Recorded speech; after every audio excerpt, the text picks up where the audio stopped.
Bush wins. Our CBS News estimate is, Governor, pardon me for just a moment, but I know you want to hear this. Stick with us if you will.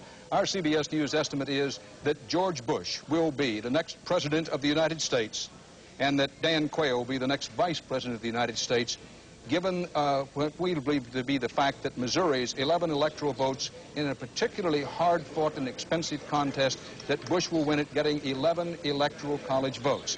So let's take a look at our map now. It's over.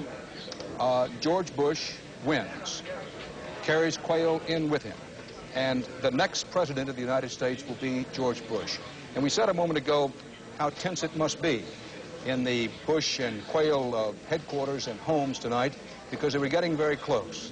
Keep in mind how long George Bush has worked and dreamed about this moment. Here was a man raised as the son of a senator, sitting around the dinner table at night.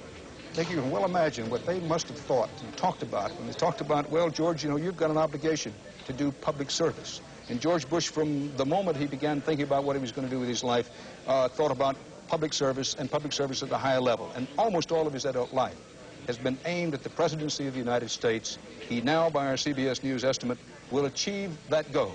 George Bush will be the next president of the United States. Bob Schieffer, for Bush, whom you covered all those months, it must be a big personal triumph. He's not a person given to great outbursts of joy or sadness, except at exceptional moments. But heavens knows this has got to be one of them.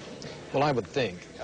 And I think, you know, many people are saying this was a very unsatisfying presidential campaign, that it never really addressed the issues and so on. And all of the above is probably true. But I think you have to give George Bush credit for one thing. He figured out how to win the election.